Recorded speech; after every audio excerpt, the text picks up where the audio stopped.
Ladies and gentlemen, here we are again, Big Foxy, back with the Gingy and Foxy NRRRL rap, mate. Big show tonight, Gingy.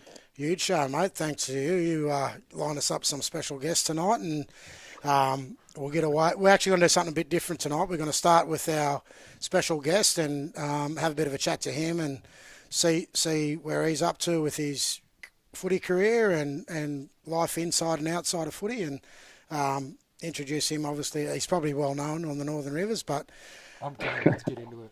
Yeah, we're going to get into it. Here we go, guys. So our special guest for the podcast tonight is look, he probably goes without mention. It's our NRL star with the South Sydney Rabbitohs. That's Cody Walker. How are you, Codes? Good, brother. Good. I'm very privileged and honoured to be on this podcast. So Mate, looking forward to it. As I said to you, I think before we started tonight, this podcast actually it's gone a little bit all over the place, mate. It's statewide, it's national. We've actually gone global, and your brother, the bloke sitting next to me in the podcast, he's got a new name now. He's called Mr. Worldwide. Mr. Worldwide. I've heard. I've heard. So They're mate, watching us in England, everywhere apparently. America. Maybe even America. Mate, I'm telling you, we're bigger than Donald Trump.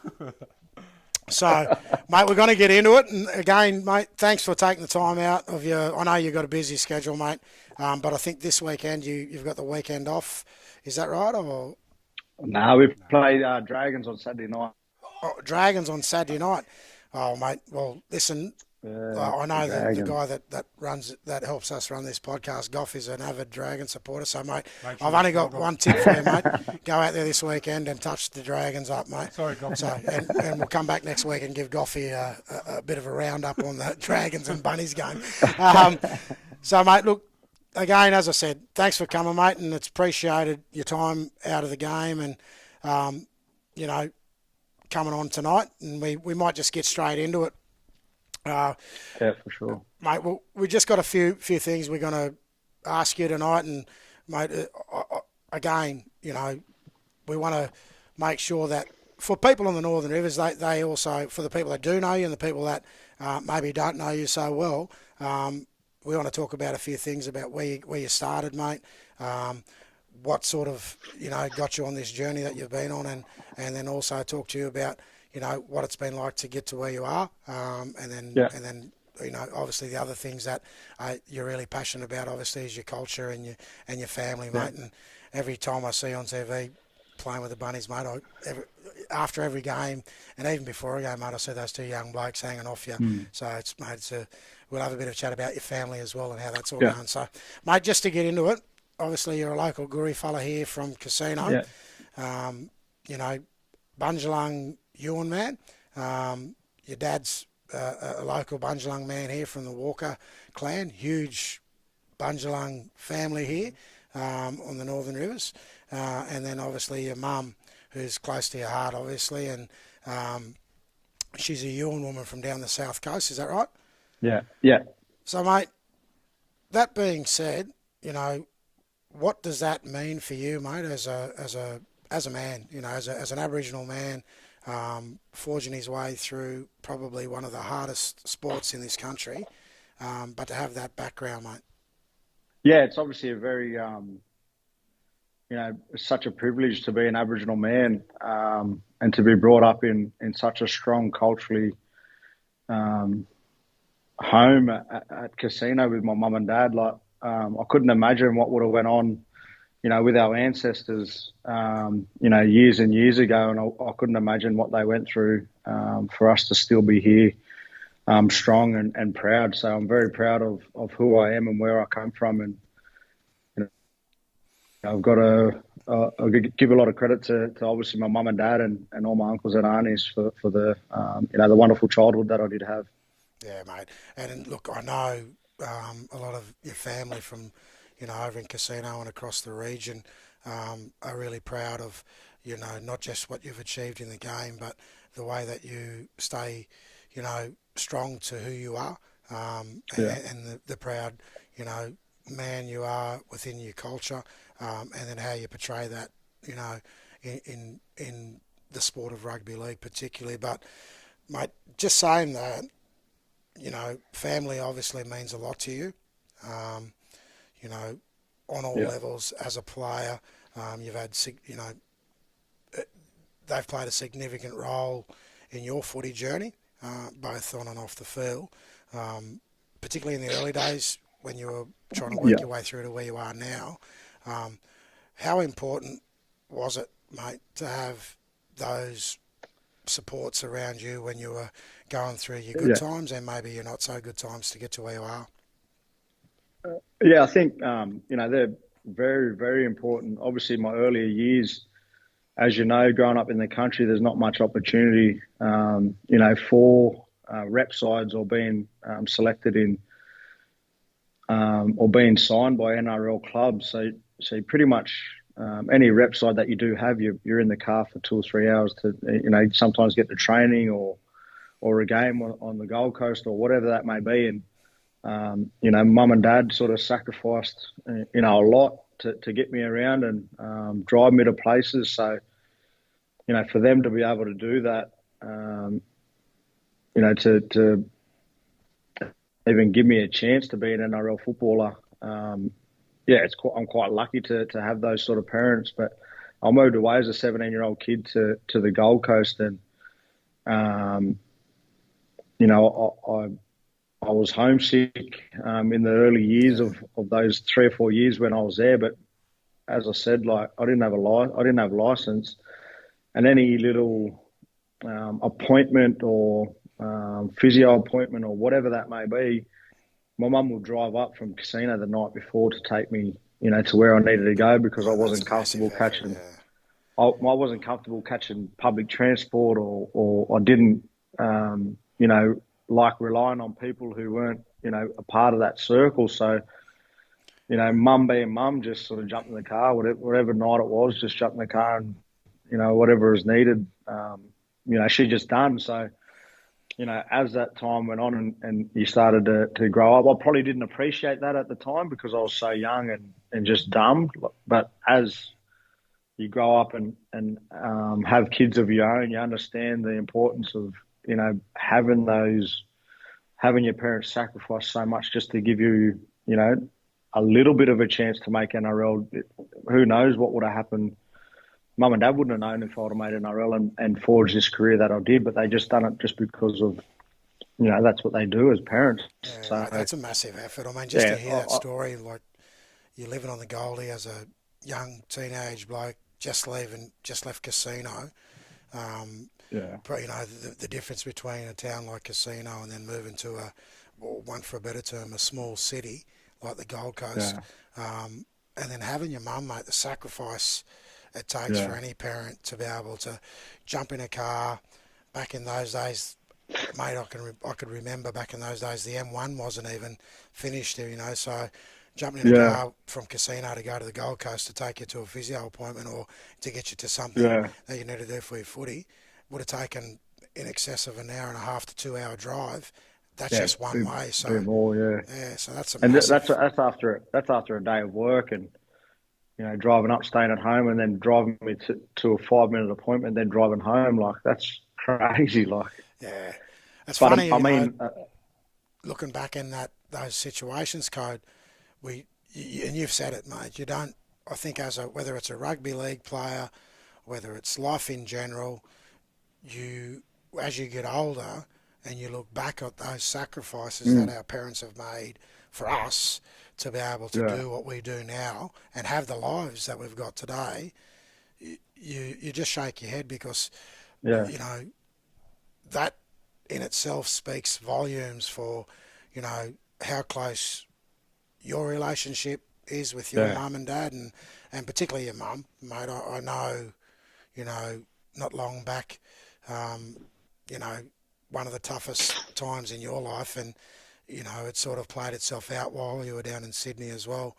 With it, we know when you lost your mum, and we know how close you were to your mum, mate, and you wear that, you know, banner with pride every time you run out on the field. And it's funny, if people that are close to you, like, you know, myself and this big fella sitting next to me, every time you tap that hand when you score a try, I know exactly what you're doing, brother. And Mm. for me, that's a proud moment for me to see that, and I know what that's about, and that sacrifice you talk about, brother.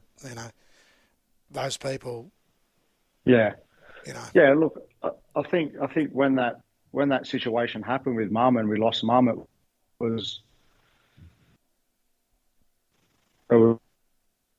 such a tough time in my life. I just thought to myself that I wanted to do something that she loved doing, right? When we were kids, she'd hardly miss a game of footy on the weekend. She'd hardly miss rep games.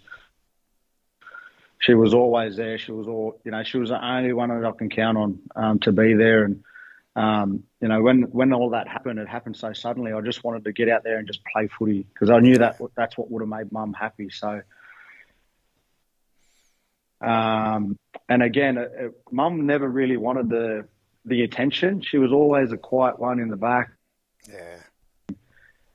And it was quite fitting that I scored that try because I wanted the world, right?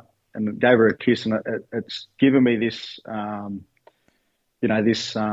post-try celebration that, she was such a special person in my life, and she'll always, anytime I score a try, she's always the one I think of. And I've got my two kids on there as well, and they're such an important part of my life. And, anytime I score a try, I always, give them a kiss and make sure they know that I'm thinking of them. Yeah, no, that's good, brother. And it really resonates, mate, with how important it is to have those good supports at all levels of the game, whether you're starting out in your journey or whether you're, at the point of your career where you're at. Those supports are the things that actually get you through the good times, but they also those supports are the things that get you through the not so good times as well. Yeah. Leslie. Yes, Cody, brother, you made your debut as what the rugby league world would deem as a late bloomer in your mid-20s. What was that moment like? And did you see back then that you would have had such a great NRL career beyond that debut game? Yeah, it was such a proud moment for not only me, but it was actually a bit of relief, to be fair, because I nearly debuted in 2014 at Melbourne, and I done my hemi the very next day. I got the phone call, and I sort of had to ring Mum, Dad, my brothers, my kids, and the night before, and I said, yeah, I'm going to play. I'll sort all the plane tickets tomorrow, and got to training the next day, and I actually done my hemi. So I had to ring every single person back, and it was one of the most toughest, phone calls that I've ever had to make. All the family just saying that I wasn't going to play, or just done my hemi, and funny thing is, they all thought, because of my bit of an idiot, they thought I was joking. So they were going, no, don't be stupid. It was just such a. I thought I was old at that age, at 24 to debut. Well, it took me 12 months to get myself back, and in 2015, I went throughout that year playing reserve grade, and I actually had a fairly good season playing reserve grade for North Sydney Bears. I think I scored about 19 tries.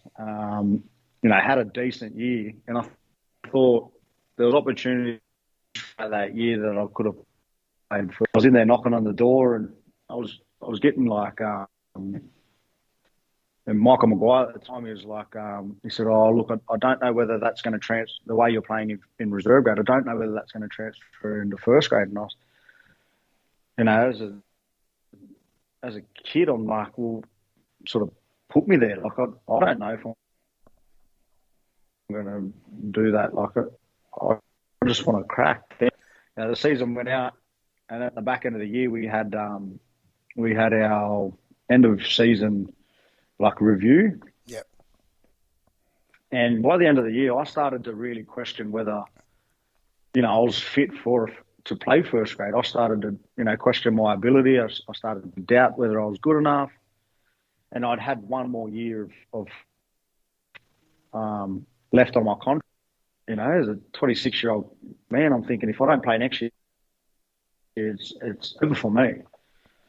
So I had my end of season review, and I questioned Madge about that. I said, well, I'm starting to question my ability. There's been a number of times where I could have played. I gave me the opportunity, and he said, listen, mate, I wasn't happy with how the season ended. I think they got beat in the first semi against Cronulla, and we bowed out of the semi-finals. So Madge sort of said, if you have a big pre-season, the clean sheet of paper, you'll get your opportunity next year. And Luke Keary got injured. He got suspended at the back end of that year for one game. And I went into that pre-season, I thought, I'm going to leave nothing unturned, leave no stone unturned. I'm just going to go and have the best season I've ever had. And, just kill it in the pre-season. That was all in my hands. I wanted to have my destiny in my own hands. So I just had the best pre-season I'd had. Round one came around and I debuted against the Roosters. Funny little story. I debuted against Latrell in his debut game. Oh, I was on the left half, and Latrell was the right wing. Crazy how it's all flipped. Yeah. And the storylines we're back playing together. But shared a debut with Latrell, and Adam Reynolds broke his jaw that day, and he was out for about 6 or 7 days. Play more first grade. And, I didn't think I played terrible, but I didn't think I'd, reached my potential in that. And I got dropped when Reno got back. Wasn't too happy about it, but, I decided that I'd go back to reserve grade and work on my game and see where I can improve. And a few weeks later, I came back into the unfamiliar position of fullback, which I remember that. I hadn't played since I was 16. So I just wanted to play footy, man. That was one of those things I had to do to get an opportunity. So, yeah. Yeah, mate. Just looking at that, just hearing that story, it has gone full circle for you. You're in a situation now where, you're at South, a great club, great history, really invested in their community, particularly their Indigenous community, the connections down in Sydney, down at the Fern and that Wardle area.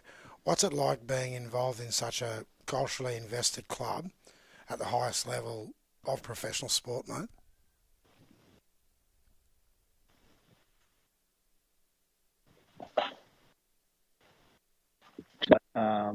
Puts Aboriginal culture at the forefront. Chairs do a wonderful job at being out in the community and inspiring our younger youth, whether that's in education, sport, or the workplace. They do a wonderful job, man. Whether that's young kids dealing with bullying and things that happen at school, or nutrition or dental or whatever that may be. And then as they get older, transitioning our kids out of school and making sure they're job ready when they get out of school. And, there's all these different programs that South Cares do. And, for us as Aboriginal people, it just makes us, so proud to be a part of people, has the respect of our culture at the forefront in everything that they do. Our new, our new facility, you walk through the doors at the new facility and there's Aboriginal designs everywhere all over the walls, and they've got names in the sporting thing, Ellas and all those sort of guys that paved the way for us, athletes, to still be able to be proud and strong of who we are. And also the other thing is my boys, my eldest lad plays for Redfern All Blacks. He's got a little crew there that are block kids, so he gets around those sort of kids, and a couple of kids from sort of up home way, Albert Torrens, little fellow, Oh, yeah, he's down there as well. Yeah. Cade Torrens and young Kirill, they all knock about together and get them up. He's obviously very proud to be a part of a club that has all of those connections to the local community. Yeah, and it's been a long and extensive history of their community work, and I think they are one of those clubs that actually go far and beyond sometimes, um, on and off the field, to make sure that they're fully immersed in all cultures, and that's the ethos, I think, of their club, but it's also the story to some of their success as well. Yeah. Yes, Cody, you played at the highest levels now. You played Origin, you've been playing with South, you played in grand final, you played All Stars. What has that been like? And do you have any memorable highlights or moments that stick out? I think the big one for me, Les, ever had in my life is becoming a dad. Yeah. When I found out I was going to be a dad, I didn't have a job, didn't have a license. I had nothing really going for me. So from that moment on, that I found out I was going to be a dad, it changed my whole thinking. Like I just had to change around, what I wanted to do and what I wanted to be when I'm old. I think I was 20 at the time. I just turned 21. I found out I was going to be a dad, and we had Kine in December that year. And I thought that I needed to, kick myself up the arse and do something about, whether it's workplace or whether it's footy. I had to do something, and probably because of my reputation at 17, 18, 19, didn't really like training, didn't really like putting in the commitment and the desire to play first grade footy at a young age. I probably had that reputation as a 21-year-old, and no one probably would have wanted to come near me. So I had to work over the next 2 or 3 years to even get a look in. So I went to East Tigers and played East Tigers in 2012, and I had a fairly good season in Brizzy, yeah. And I got an opportunity to play. I got an opportunity to go down to Melbourne for a pre-season that year, at the end of that year, and I done my shoulder a week after that. I was like, I had to sort of get myself right, through an injury, and this was my first major injury that I'd ever had. And again, I had to do all that while trying to get back to work because I didn't have a first grade contract. It was just a pre-season, so I had to get myself back on the field and back to work as quickly as possible because I had a young kid at home. He'd just turned 1, and I got myself back playing after shoulder reconstruction 16 weeks after I had it. I think I missed the first 8 to 9 games of the season in the Q Cup, and I went on to, win the Courier Mail medal, and that's sort of what kickstarted my first grade career and my first ever first grade contract.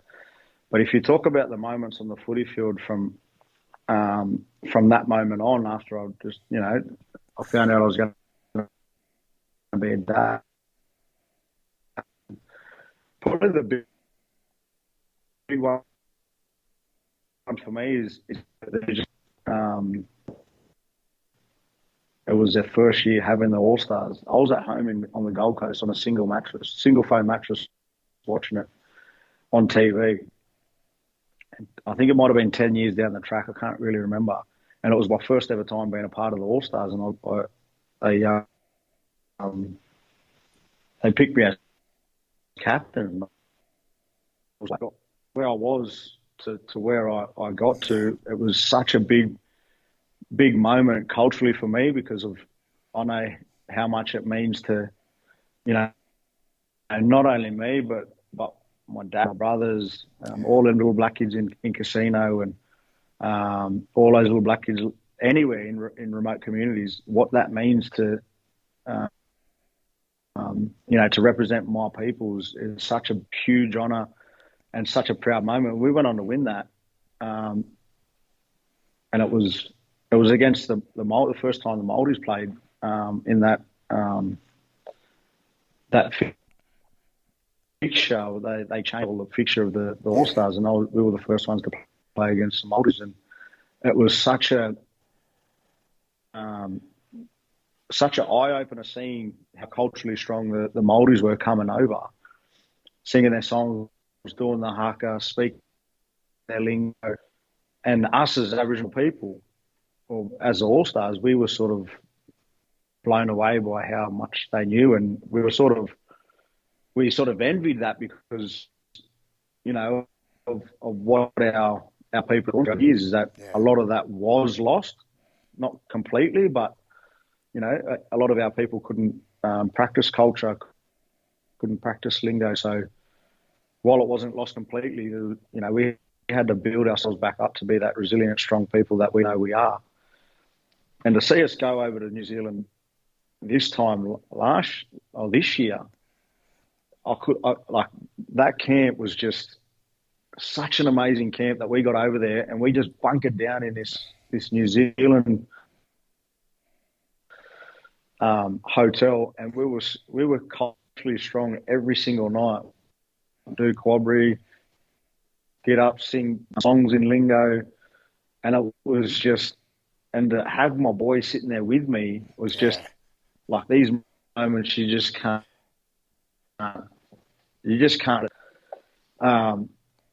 But those are the big moments on the field. See the state of the highest levels up there as well. Playing fine for a club like South, and playing milestone games. Like I played my 150th last year.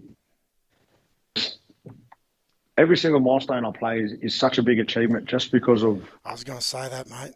I was actually my journey and like I feel like it's different when you play first grade. I think my opinion, right? It's different when you play first grade at 18 and you go on to play 100 games. But I played first grade at 26, and I'm close to playing 200 games in the NRRRL. That's amazing. I just go into those milestones. You know what I mean? Like I feel like it's the best milestone in the world, right? Just because of what I had to go through to get there.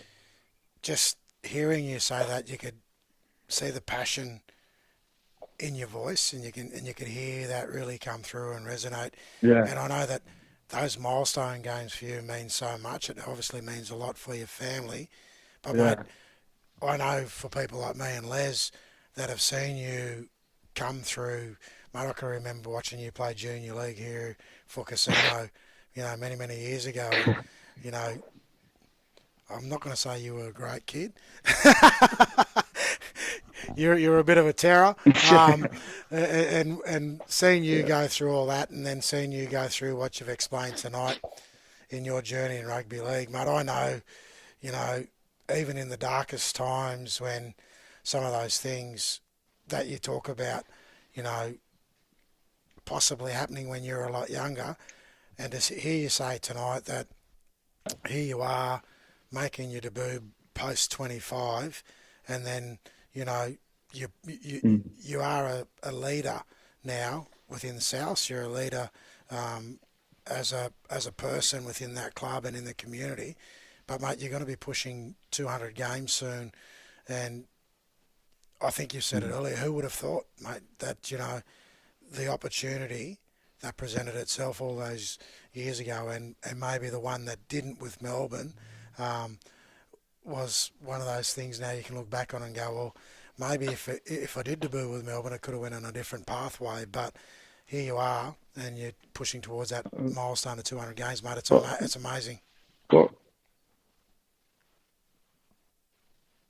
I think I would have been in the door and out the door straight away, just because, I was young, dumb, I was making dumb decisions. If I would have got it that easy, I want to appreciate the journey in front of me, if that makes sense. Yeah, it really does. And because I went the long way, those those setbacks or that adversity, it sort of made me appreciate what was in front of me, made me work a little bit harder, and I just wanted to keep following my dreams. Yeah. That's one of the things that I like. Community is actually not trying to speak about the bright lights that everyone sees on TV. It's about some of the things that you go through as an NRL footballer that make it real.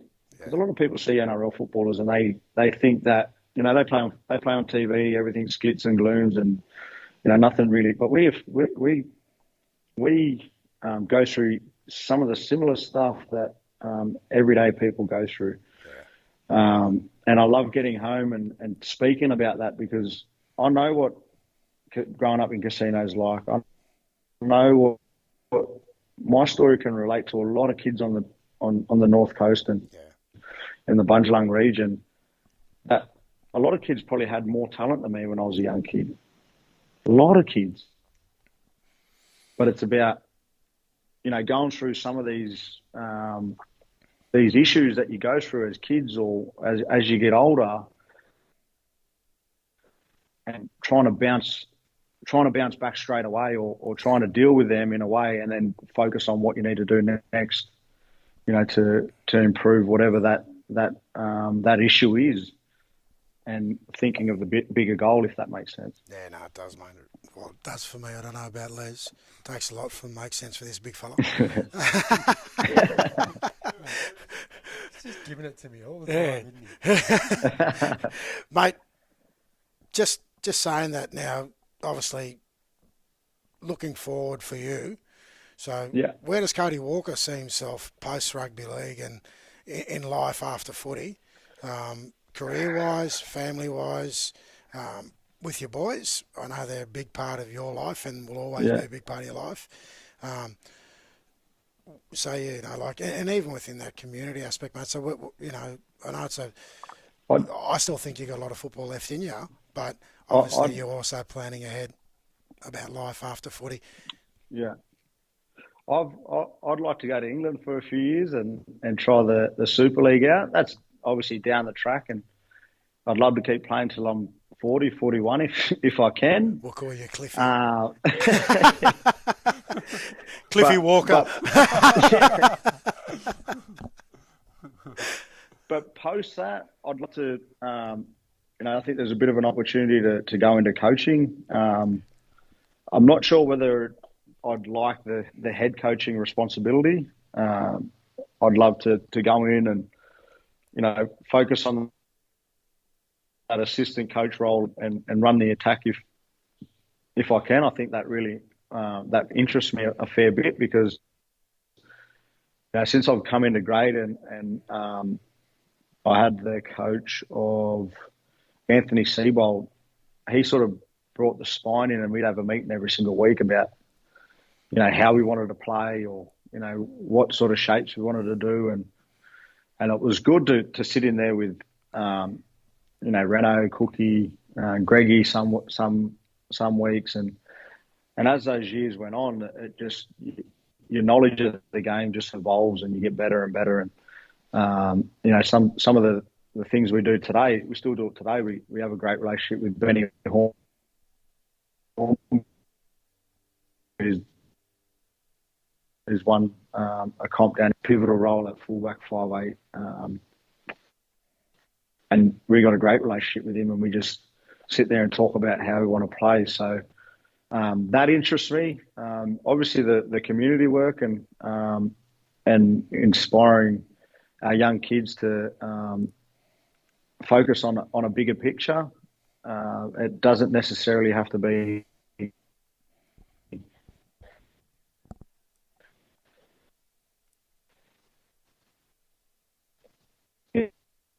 in the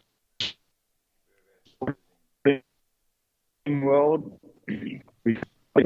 I think my story relates to a lot of that dreaming and that childhood dreaming. I'm living out my childhood dream right now. Like I play footy on TV. I've wanted to do that since I was 3 or 4 years of age, um, making it seem like a possibility by me telling my story. I think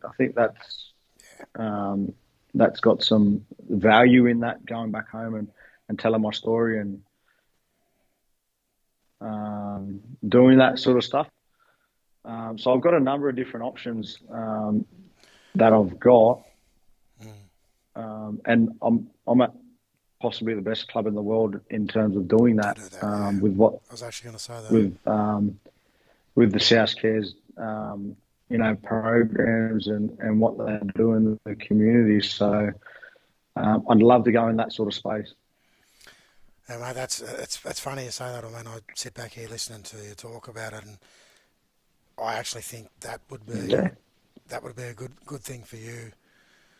I mean, I could see you as a coach moving forward, and I think that particularly that mentoring role, considering the journey you've just took us through today, and the bits that me and both Les know about your career, mate, I think you'd be a diamond in the rough, mate. I think if there's any coach out there that was coaching first grade NRL and you wanted someone to come into your club and be an assistant coach, mate, I'd love to have a Cody Walker, my right-hand man, to be able to do that. So a lot of people management, mate, it's probably one of the best ways to be able to support a full-time coach.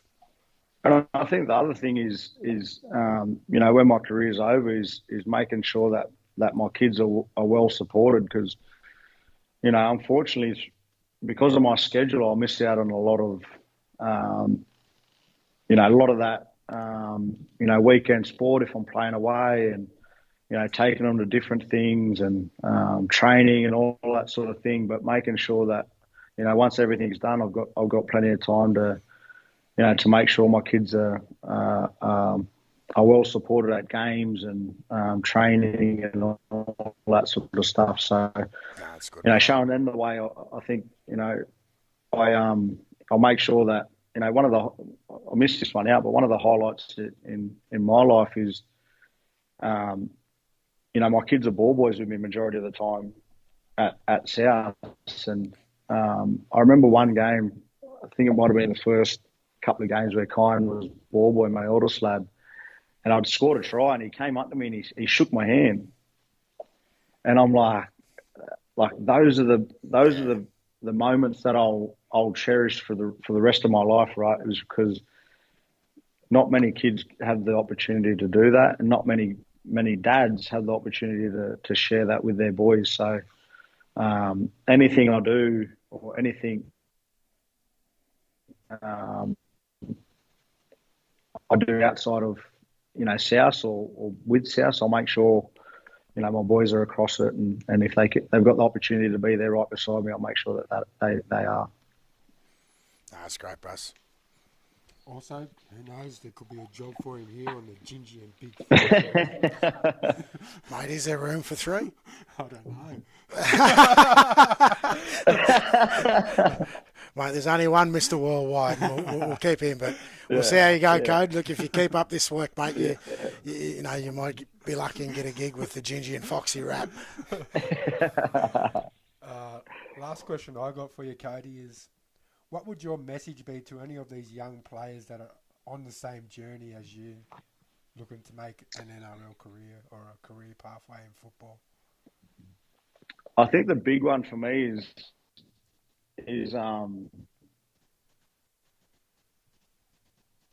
being comfortable in uncomfortable situations, whether that means moving away from home and just trying to immerse yourself in that, whatever that may be, if it's Sydney, Brisbane, or just trying to get yourself comfortable in those situations, because when Aboriginal people are comfortable in their environment, we always flourish, right?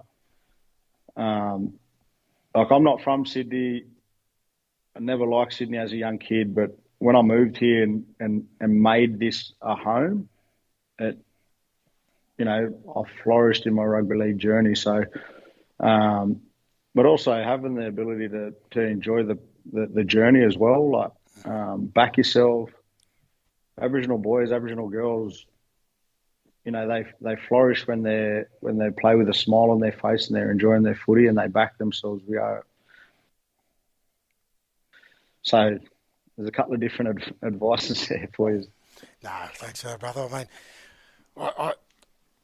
mate, this has been great just to get an insight. I think the rugby league bit's been great, but mate, just to have this yarn with you tonight, I think you've opened yourself up to let people in those lounge rooms on their phones or on their laptops watching the podcast. You gave an insight into yourself as a person tonight, mate. I think I want to say thank you for that, Cody. It's been an absolute pleasure, to be able to have these yarns with your brother, and I hope down the track we can get you to come on live between now and the end of the season, and we can talk about, hopefully the Bunnies and Cody Walker leading them into a grand final will be sensational, mate. But just to finish on, mate, I want to ask you, there's a couple of questions in one here that I've got, and we'll finish up on this, but obviously the knockout's close to your heart, mate. You're a Beagle man. You've got a team that you've been working with, that has a big input from our local region here in the Northern Rivers, a lot of players you work with in the NRRRL. Mate, I know that's a big, I suppose, ticket item for you, that something you want to achieve outside of your NRL career. And, mate, I really know the work you guys are putting in on the ground here locally. People like the big fella sitting next to me and the other people that are involved in Beagles. And that, mate, must be something for you, just to, it's that give back bit to your community. Yeah. And, mate, I really hope one day that you guys achieve all those things you want to achieve with the knockout and do something really special, mate, and bring it back home.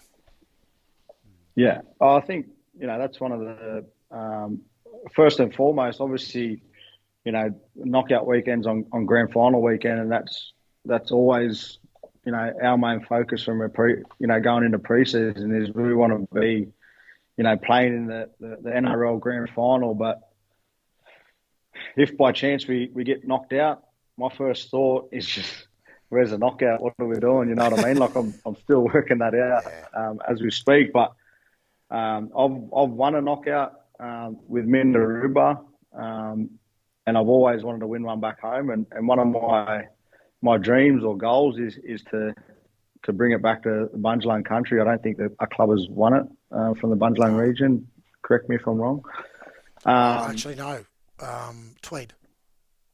Oh, yeah, Tweed, yeah. Tweed won a knockout. Sorry, Tweed.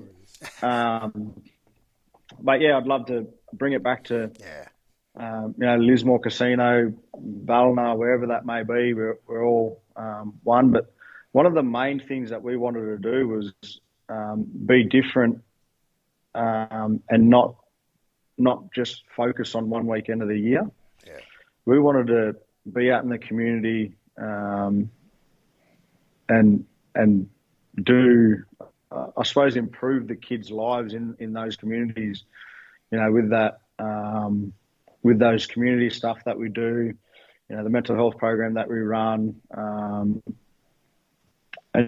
just be, I suppose, be different. We wanted to be a club that, didn't go to the knockout every year and that was it. We wanted to, put our knockout team on the map every other day of the year. So, I mean, a lot of credit has to go to Levi and the board, who do a wonderful job at getting us to the knockout every year. And from Levi down, it's just everyone just sort of getting in and putting that work in that I don't have to worry about it. So I don't really hear from any of the boys, which is great. But I love the work that they do, and it's never not appreciated from my end and from the boys. So yeah, no, mate, that's great to hear, mate. And as I said, I really do.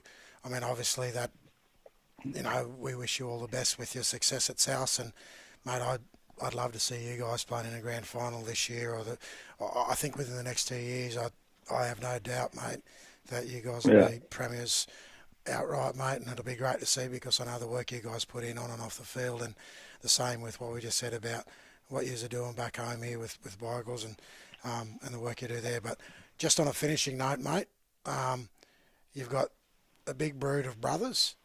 You know, some of them are here in Casino, some of them are in Grafton.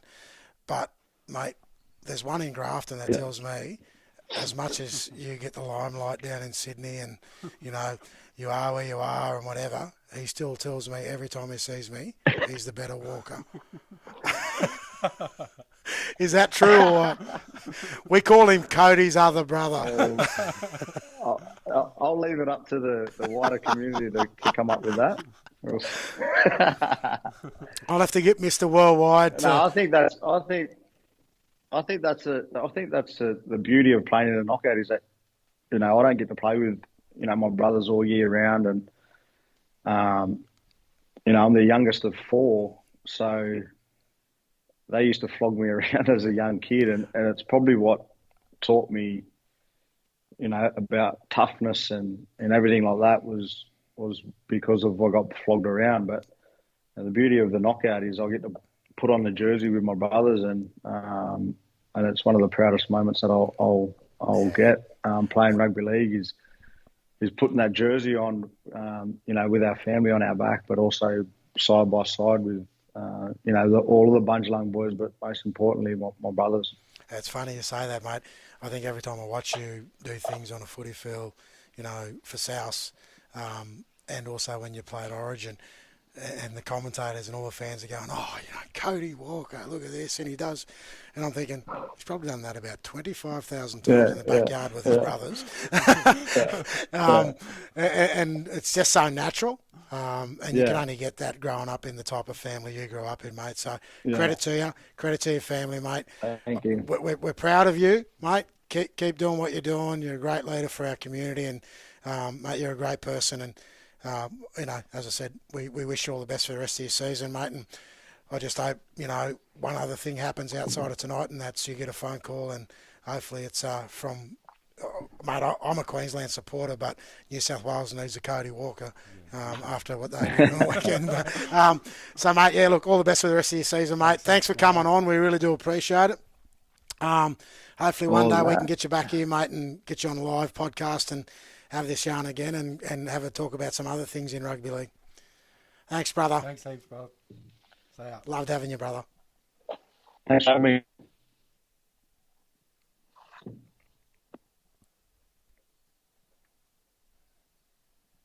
Sure. I'd love to do it. Thanks, brother. We'll catch up. See you when you come home. Catching up with the code. Mate, that was bloody good. I enjoyed that. Very good. Yeah, mate. You've done a great job, as usual. Sorry? You've done a great job, as usual. Well, we ran off each other, mate. That's how it is. Cody was great. I'd love to get Cody in and when he's home next time and sit down and have a good yarn with him. And I think as the weeks go on, we might even reach out to Bud Kell up there at the Titans. Wouldn't mind having a chat with. I'm related to young Jaden Campbell, so I'll give Presto a ring. Actually, we might have a look at Orbo too. Yeah, mate, I'd love to have a chat with.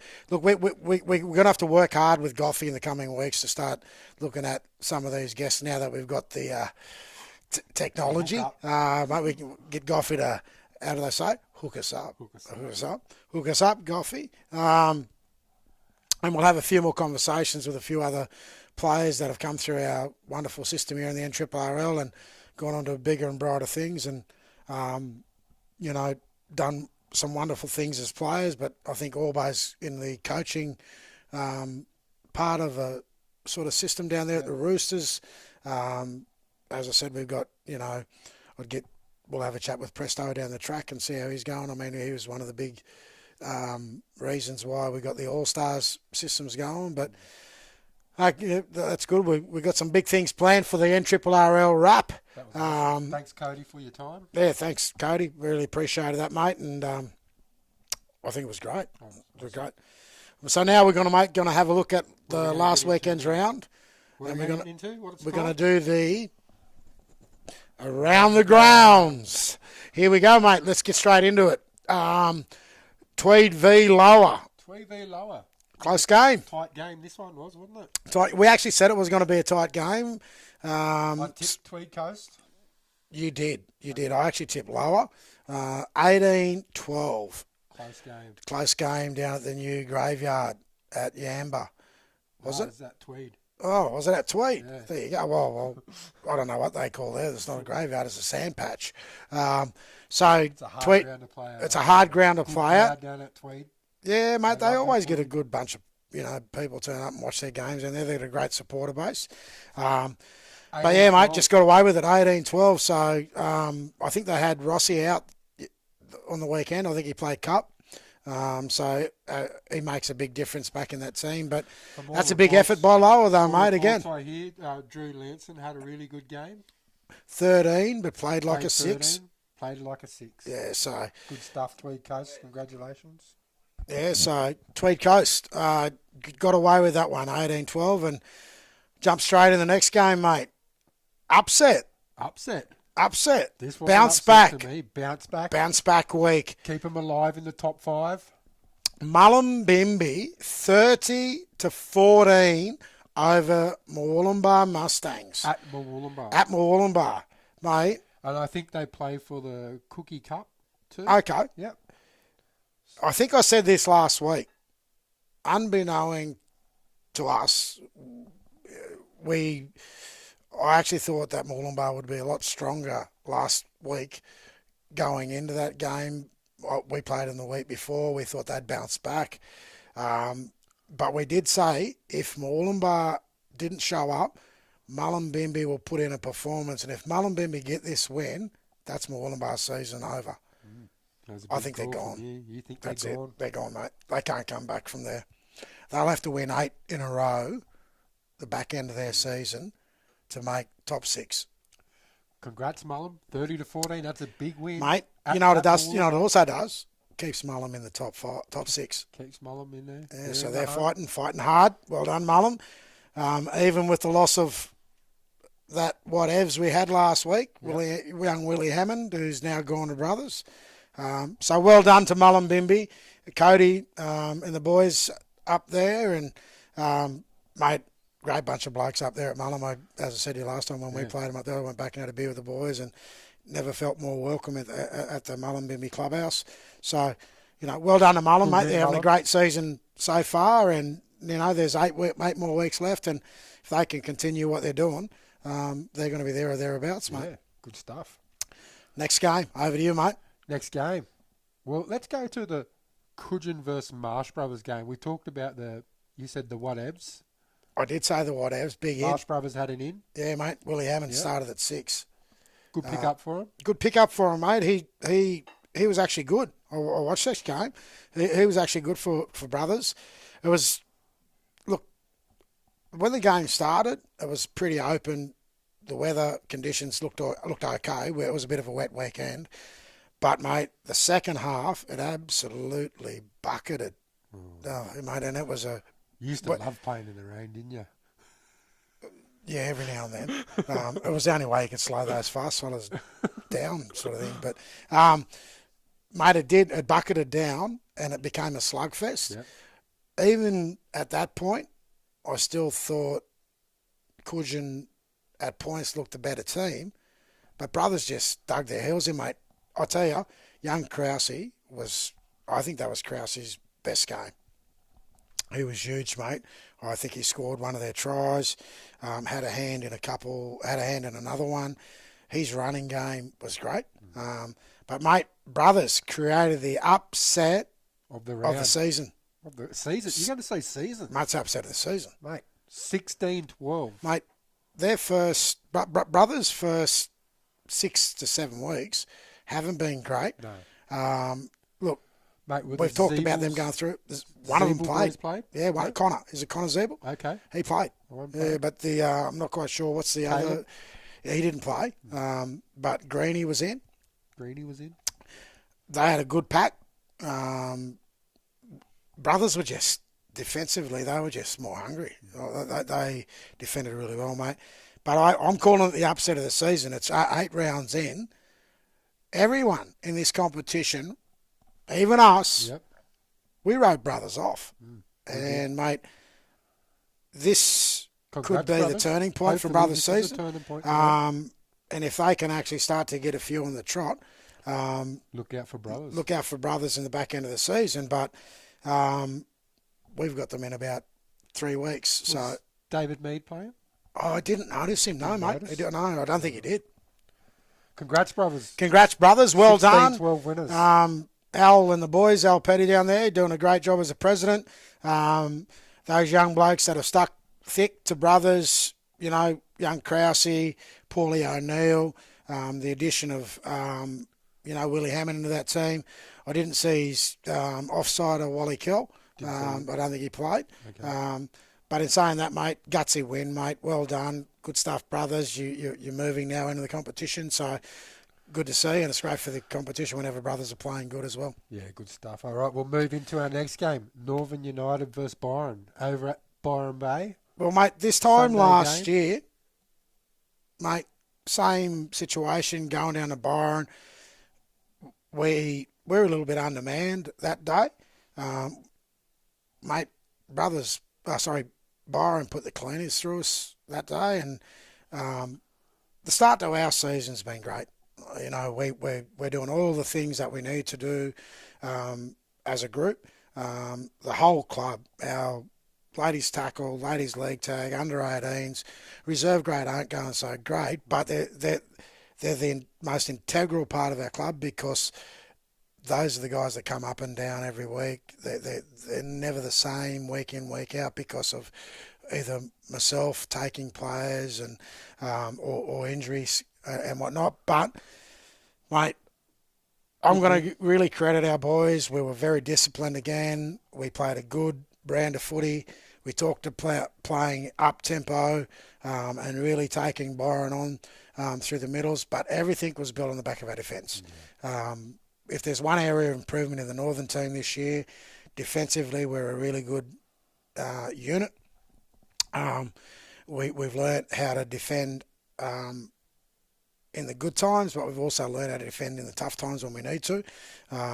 And based on that, mate, we know we can score some points on the back of good D. So well done to the Northern boys. Mate, the young fella you brought in the 7, I Mate, thought he was really good. His first game back this year. We've actually had 3 18s debut in the last 4 weeks.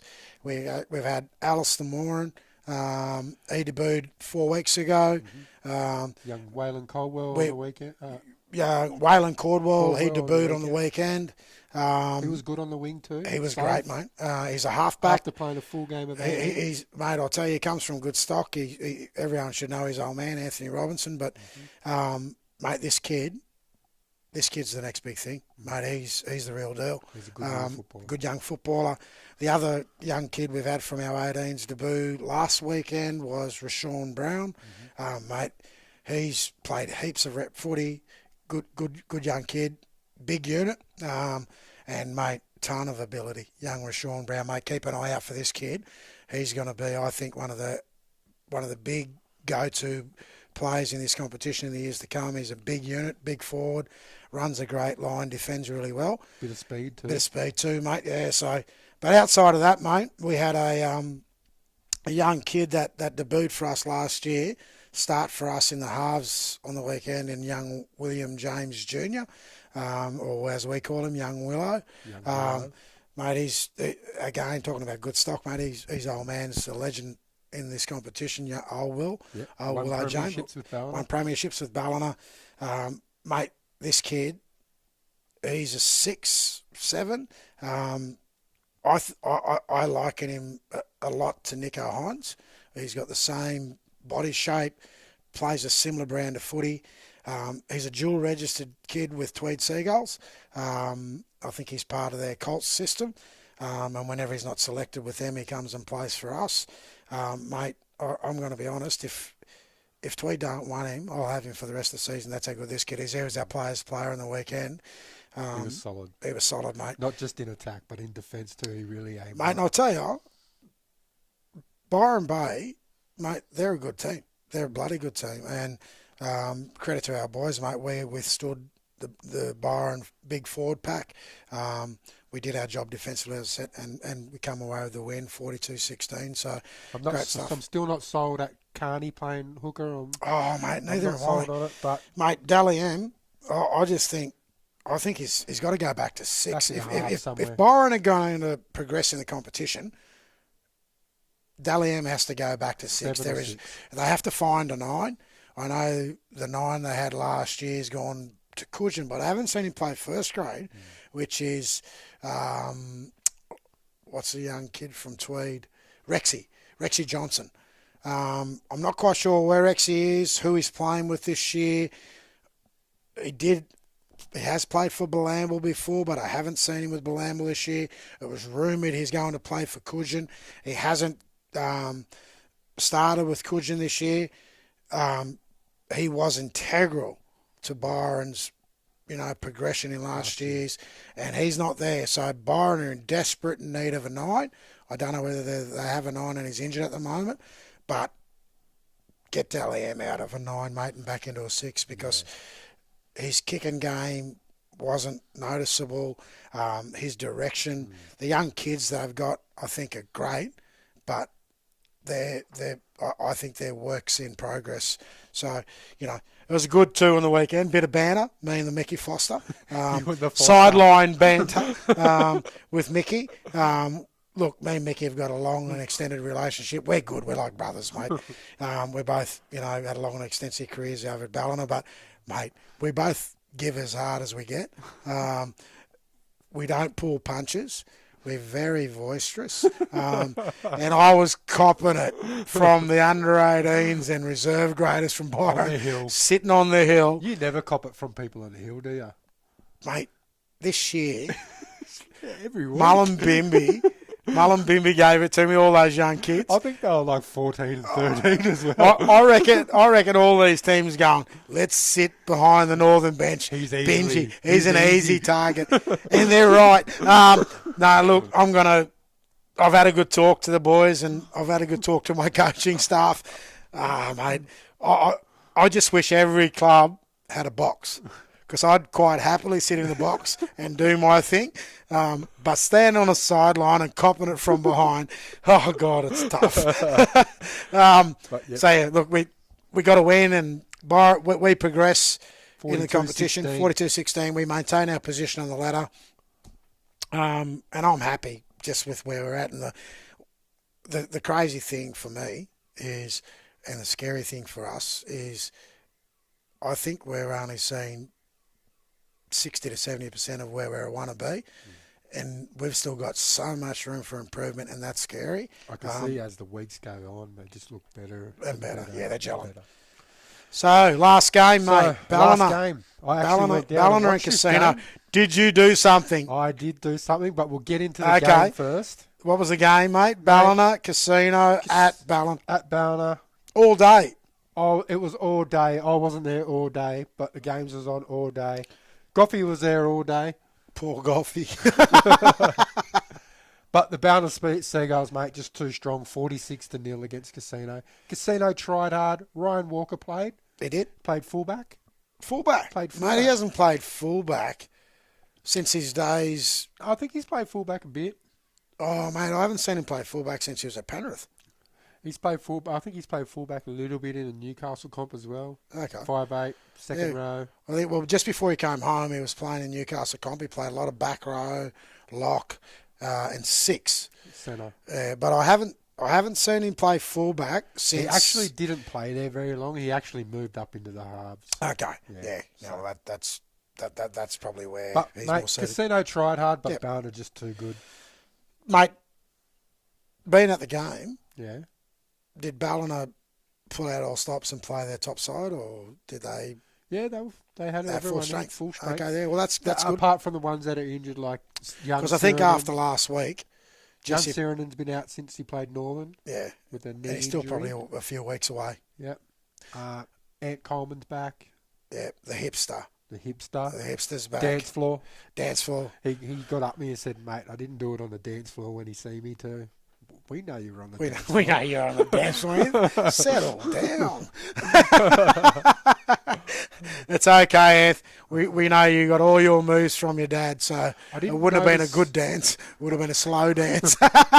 Zachy Beecher play. I didn't know if there was anyone missing other than young Ciro. Okay, well, I mean, Ballina I think Jesse talked about this. They had got Casino going into the weekend off for the whole competition, and then they got to buy the week after.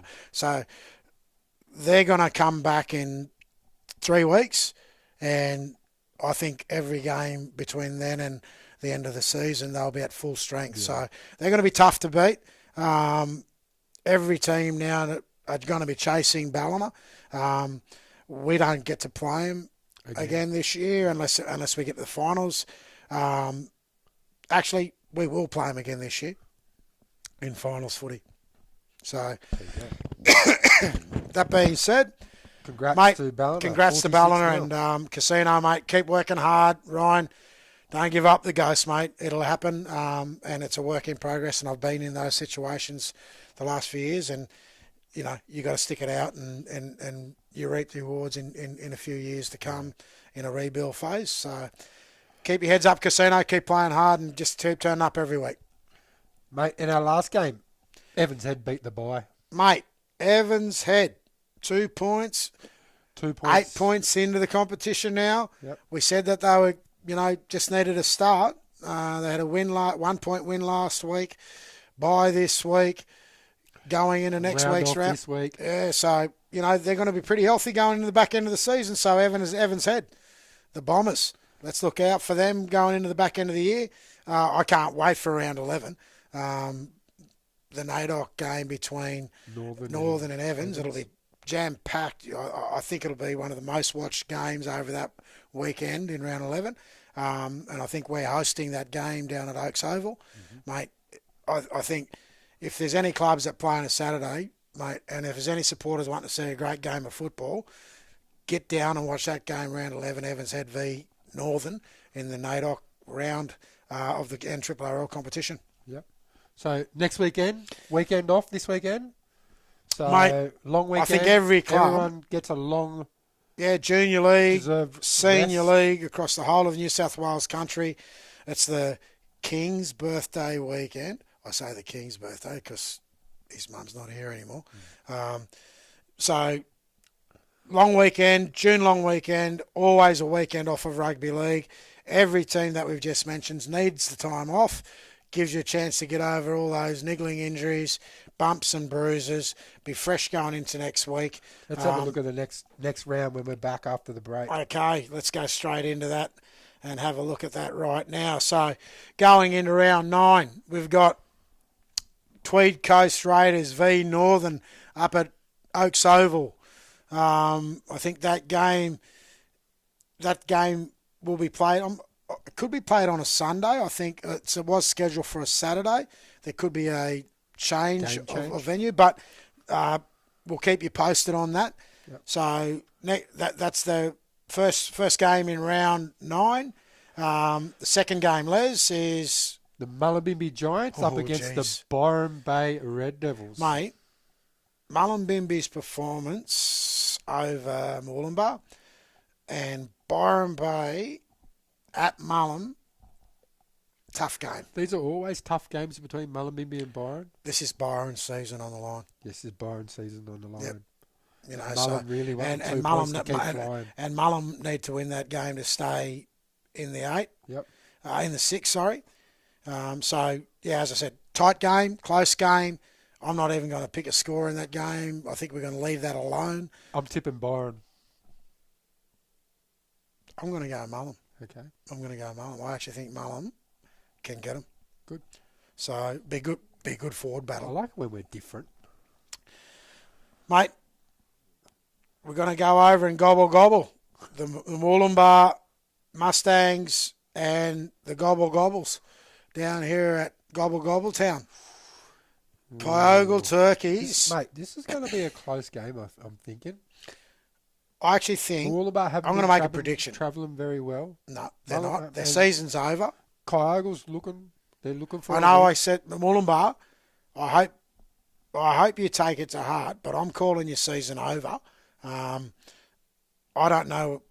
You have to win 8 in a row to even be considered to get into the 6. So this could be the battle of the bottom end, and it'll all depend if the Moolumbar boys put up the flag and turn up or not. And if Kyogle are on, I'm tipping Kyogle at home. Mate, I'm going to tip Kyogle at home too. Mate, here's one for you. Here's a good game. Here's a good game. I hope this is on a Saturday. The Marsh Brothers Rams up against the Evans Head Bombers. Yeah, mate. You know why I like this game? I hope it's Tell me why.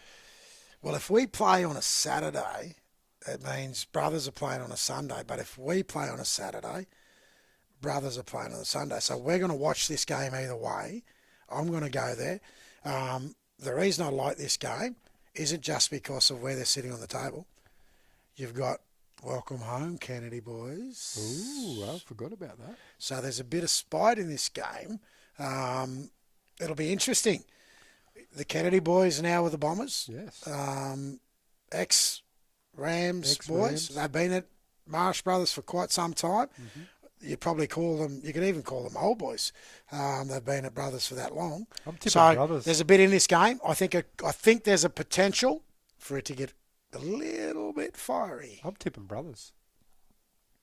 Hey, really? Yeah. I'm going to go for the upset. Okay. I'm going to do one better. Yep. I'm sitting on the fence. Okay. Literally. You always do that. Literally. I can't pick that one. Look, I think Evans are going to need to be really good because I know Brothers will be based on the win they had on the weekend against Goodgeon. And they're going to be very healthy after the weekend off as well. So the next game, mate, the Cougars and Bilamble Jets. So I'm tipping Bilamble. It's at Cougar Town. I'm tipping Bilamble. You would hope that Bilamble don't do one of those silly things, which is take a team that's not going so great lightly, play the bit of mix and mash bit.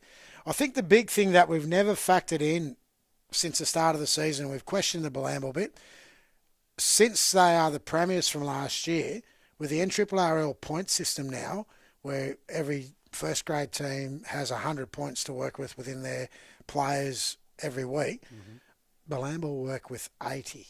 Oh, I think it's 80 or 85. That was a new one on me, eh? I never So heard of that. if you're successful, and I think the other team that's been impacted by the new point system is Evans Head. So those two teams don't get the 100 points. They actually get between 85 and 90 points to balance out their season, which means to be successful and win premierships, you've got to do your best to retain all the players you had that year at your club, and then your incoming players have to be players that bring minimum points.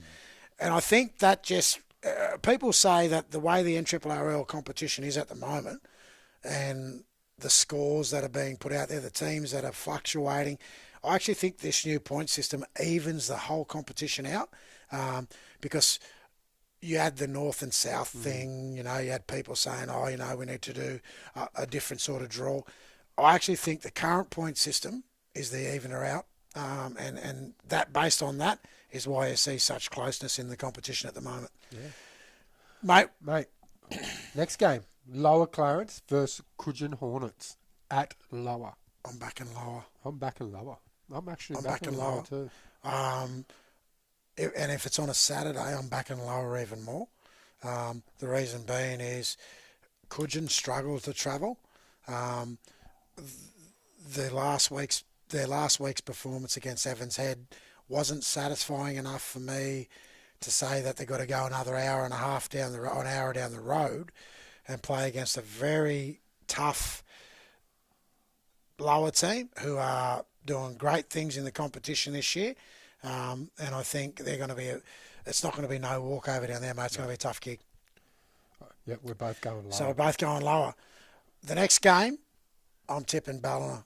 I'm tipping Ballina. Because they got the bye. Yeah. So Ballina get the 2 points in that weekend in round 9. So, there mate, it is. There it is. That would be an NRRRL around the grounds. And that's over. That's it. That's it. Whatevs. Let's go. Let's get into it. Go to the canteen at Ballina. Okay, let's give me the whatevs canteen wrap. Mate, did you present yourself? After our mate, I went in undercover actually just to see what I could find out. And I waited till Jess Perry went out and warmed up before I went to the canteen, so he couldn't smuggle anything in there. And mate, I didn't see no healthy choice options. No healthy No choices healthy at choice Ballina. options. So Jeez, there you go, Well, Ballina Canteen. no, what do you call them? Big Fox wraps. None. No Big Fox wraps, but they did have the Lennox Smoking the Barrel van there on the weekend. How'd you go? Did you smoke the barrel? No, actually, I didn't. I actually resisted the temptation, but it is a good feed. And you knew that I was at home moving furniture, trying to move back into my house. I thought I was going to. You never even I was rang going to bring before you you some left home, but and said, "Hey, Benji, do you want some Lennox Smoking the Barrel?" yeah, well, mate, that's how I go. Payback is a absolute biatch." Well, to my credit, I didn't get none because you weren't with me. Okay, yep. Okay, I'll pay that one. Okay. Okay, so But my little fella had some hot chips. He loved them. I did, Yep. mate. That would have been freezing. But mate, they could have had wraps there. I'm not sure. It was a massive day there that day, and I got. But to the they canteen. were another club that played. So they played juniors all the way through to under seniors. sevens all the way through to first grade. Yeah. I think So those it days could have are sold great. out by the time I got there because I didn't go to the canteen until just before A grade kickoff. Well, mate, that's a good bit of feedback. Ballina Canteen, healthy choice options. Smoking the barrel doesn't count as an healthy choice option. We can't smoke count smoking the barrel. No, it's that's not the canteen. That's not the canteen. So Just like the skimmos, Dan. I'll tell you what.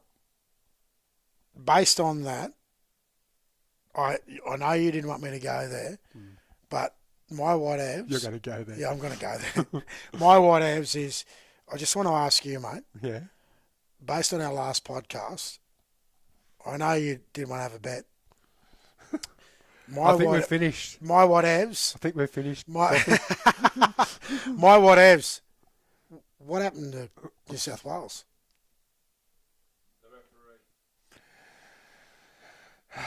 We got outplayed, actually. I'm just going to come out and say it. You're gonna own this. I'm going to own it. Queensland too good. I actually think if you and I know you disagreed with me. I actually said in the last podcast, I said the score would be 24-16. Yeah, you were wrong. No, I was wrong. But listen, what was the score? Not 24-16. No, it was 26-18. Yeah, you were wrong. Mate, I was wrong. But listen, same margin, exactly. Same margin. Bit of variation on the score. I did say that Munster would own the game towards the end. And, mate, there was... Are you going to sleep? There was two things that happened. The Munster shift, shimmy, shake, out to the... Played his... Skip to Malou. Skip to Malou. Like. Got out to the outside. See you later, Hines. Played him in the centres, out of position. Spotted that. Jumped to the... Hammer time. Hammer time. Fins up. Fins up, baby. We missed him on the weekend too, don't worry. Mate, the best part about that try was when the ball got to the hammer, he shifted out to the outside. Everyone thought they were going to see the Fox and Hammer 100-metre dash. And, mate, see you later, Foxerator. Mate, and Foxy was a grub. And Tedesco. Foxy was an absolute grub in that game. And I'll tell you, it couldn't have happened to a better person, but he got put to the side. Hammer scores. Anyway, and then congrats Queensland. Yeah, congrats Queensland. But I just want to take you. I just wanted to take You're you. Trying to rub it in more and more. Yeah, game 2. Let's go. Yeah, well, Cody Walker in. Come on. Yeah, well, I did. Please. I was actually going to put that to Cody. But I do know, based on that the conversations that are happening at the moment. So they're looking for a halfback. There's a few names thrown around, isn't there? They're looking for combination. Well, Adam Reynolds. He's been thrown out there. Nico Hines. Mitchell Moses. They're also talking about Mitchell Pearce. Well, is he still coming back to Newcastle? They probably are talking about him.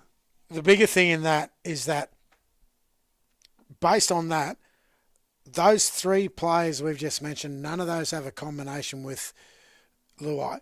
No. So I have been I'm going to ask you something. Yeah. do you think the selectors will pick a different 6 and 7, or will they stick with Luai? I hope they do pick a different 6 If and they 7. stick with Luai, then I'll poke him in my eye because, oh, mate, he's painful. He's painful. Yeah, He's painful. I really hope they pick a new 6 and 7. And I hope they bring back the old combination of Walker and Reynolds. Well, mate, funny. No disrespect to I Nico actually had Hines. this conversation. Nico Hines is Dally M, but I've actually had this conversation, mate, that if I'm selector or if I'm a coach of the New South Wales side, which I'd never be because I hate them, my combination would be Walker Reynolds. Me too. Latrell. Yep. I know you you even floated Latrell. I'd have Latrell at the back. I would go Latrell and Turbo centres. Fox. You can't drop the Penrith winger. Who are you putting at the back? Well, they're not going to drop. They can't drop the captain. I would, because I think I said this last week. Listen, on a whatevs moment, I did bring this up to you last week, and we're talking State of Origin now. Yes, here we go. I tagged him. Yes. James, I don't know how to pass Tedesco. Yes, you did. I really hope, James. I like you as a person. I really do. I think you're a great bloke. But, Robbo, for God's sake, can you please teach him how to pass? Okay, and that's an Origin wrap. That's Never mind. That's enough bagging my New South Wales Blues. I've had enough.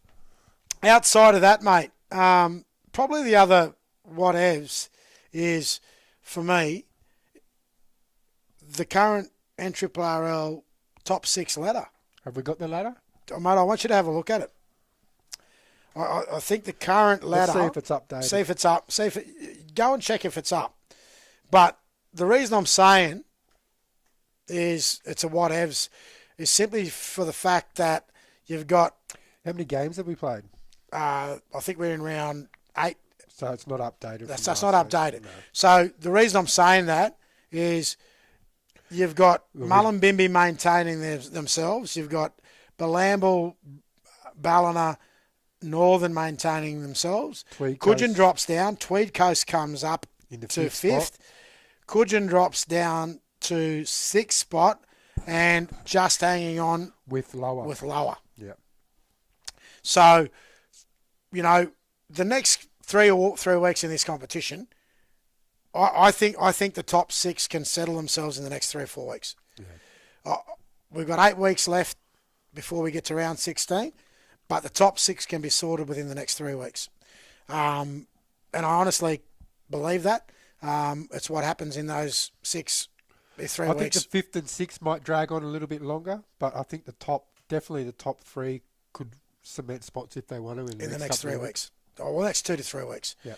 So I just think, as I said, it's a credit to the NRRRL board. It's a credit to the clubs, particularly those clubs that have found a way to win and put themselves in the positions they have in this competition at the moment. And the clubs like the Lowers, the Mullins, the Northerns that were in the bottom 6 last year. They're up in the top 6 at the moment. Those teams were playing in they had 2 tiers. Yep. The second tier final, 3 teams that played in the second tier final last year have progressed to the top tier so far. Yep. I don't know if the group's going to be doing that again. I didn't like it personally. I just think if you don't make the top 6, that's season over. Well, for me, if you don't make that top 6, organise your trip away. Yeah. Because I just don't think that concept works. I think it's a nightmare to manage from clubs' perspective. So my advice to the NRRRL is you got your top 6, play your top 6 and stick with that. Yep. And I think that's what works. And the other clubs that don't finish in the top 6, that just gives them time to work on their next season. So, mate, that's it. That would be it tonight. It's been a big night, mate. Big night. Huge night. We had the Cody Walker special guest invite. It's our first ever, person that we've had in via a Zoom. Via internet stuff. Yeah, it works. That so we don't know nothing about. And on top of that, mate, we've flowed into the competition rounds of upsets. The last 3 weeks have been like that. Yep.